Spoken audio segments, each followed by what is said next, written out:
आप लोगों के चैनल के माध्यम से सभी देशवासियों को मेरी तरफ से जय हिंद जय भारत।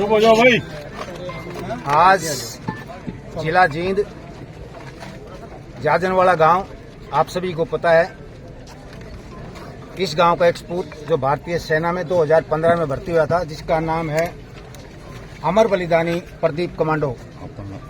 यह 2015 में आर्मर्ड 63 कैवेलरी के अंदर गया था। 2 साल नौकरी करने के बाद पीटी कोर्स और कमांडो कोर्स किया और उसके बाद 2017 में ये फर्स्ट पैरा एसएफ जिसको बोलते हैं स्पेशल फोर्स, उसके अंदर पोस्टिंग चला गया और 2020 में इसकी शादी हुई है। 2022 में इसकी शादी हुई है और 3 महीने की इसकी जो पत्नी है वो पेट से है, मतलब प्रेग्नेंट है, गर्भवती है। 2 महीने बाकी। और आपको पता है 2 दिन पहले ही श्रीनगर के अंदर जम्मू एंड कश्मीर में कुलगाम एक जगह है जहां पर उग्रवादियों के साथ हमारी सेना की मुठभेड़ चल रही थी। उसी दौरान 4 आतंकवादी मारे गए और हमारे भारतीय सेना के 2 जवान अपनी मातृभूमि की रक्षा करते हुए उन उग्रवादियों को कंट्रोल में करते हुए, उनको खत्म करते हुए अपने सर्वोच्च जीवन का जो उन्होंने बलिदान दिया। और आज जाजनवाड़ा गांव में अमर बलिदानी प्रदीप नैन कमांडो के अंतिम संस्कार में जो आप सभी गांववासी, आसपास के गांववासी, सभी पूर्व सैनिक और जितने भी यहाँ जो भी जिस भी चाहे कोई राजनीति से, चाहे प्रशासनिक या कोई सैनिक संगठन यहाँ पधारे हैं, आप लोगों ने बहुत ही शांति प्रिय एक संदेश दिया है।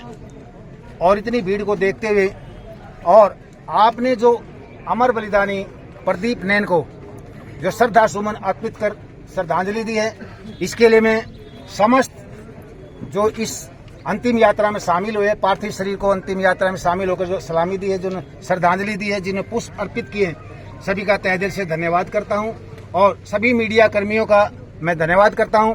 और आप लोग कुछ इसके अंदर ऐसा मसाला मिलाइए, जो लोग यहाँ आते हैं फोटो खिंचवा के चले जाते हैं एक बार शहीद के नाम से, उसके बाद शहीद के परिवार की कोई देखभाल नहीं करता है, उनके साथ खड़ा नहीं होता है। जितने भी भारत के अंदर या हरियाणा के अंदर जो संगठन है, वही ऐसे हैं जो शहीद परिवारों के लिए लड़ते हैं, उनकी मदद के लिए उनके साथ खड़े होते हैं। सर, परिवार के बारे में क्या कुछ कहना चाहोगे? देखिए, परिवार आपको पता ही है, ये अपने माता पिता का इकलौता पुत्र था।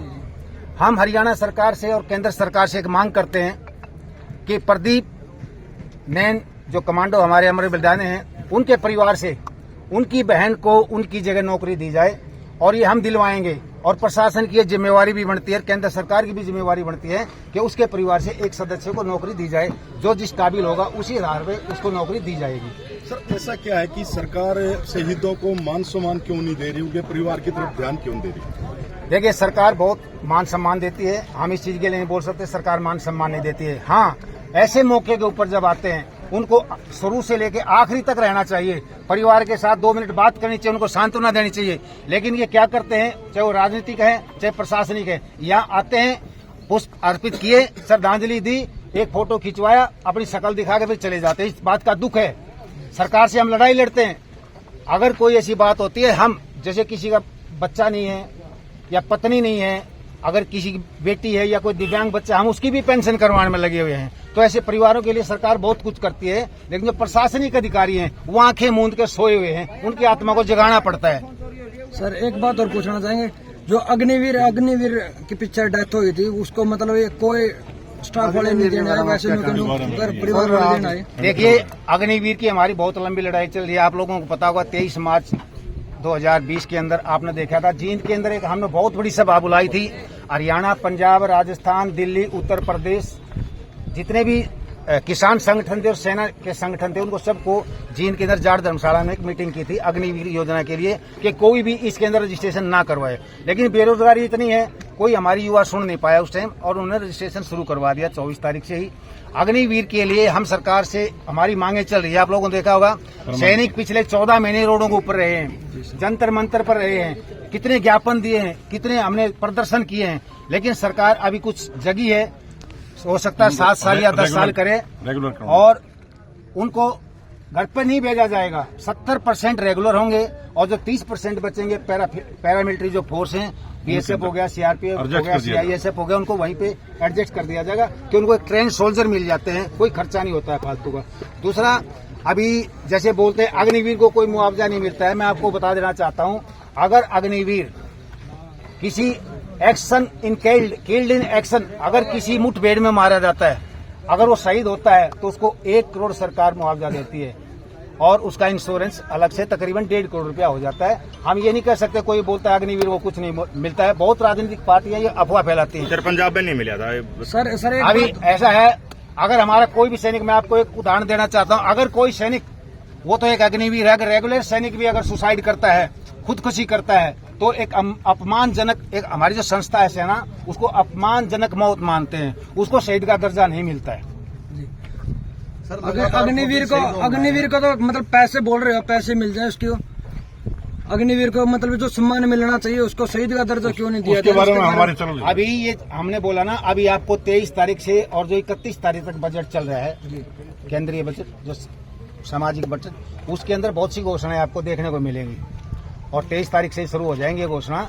रही अभी से सेना की, तो ये पहले भी होते थे, शहीद पहले नहीं होते थे, अभी थोड़ा कम है। देखो, अगर कोई एक परिवार में अचानक आगे घुसेगा, मैं आपको एक उदाहरण देता हूं, मेरे हथियार बंदो, आपके घर में 20 हथियार हैं, अगर मैं एक घुसता हूं, ऑटोमेटिक हथियार 2-4 को मैं कैजुअलिटी जरूर करूंगा, बाद में आप मेरा कुछ भी करते रहे। जब आमने सामने की मुठभेड़ होती है बाद में, तो मेरे पीछे 2 आदमी और खड़े होंगे स्पोर्ट में, तो यही वहां पे है। क्यों? नई जगह है, वहां का जो लोकल आदमी है अभी तो हमारे को बहुत सपोर्ट करता है सेना को, पहले सपोर्ट नहीं करते थे, तो इसलिए जो ऐसे आ जाते हैं अंदर और वो नुकसान उनका काम है, हम तो मरेंगे, उनके पास देखना ऐसे ऐसे इंजेक्शन और कैप्सूल होते हैं, उनको कोई असर नहीं पड़ता, उनको काट दो मार दो कैसे भी, ठीक है। और इसी के साथ मैं आप लोगों ने जो ये संदेश मैं चाहता हूँ, ये संदेश आगे तक जाना चाहिए, दूर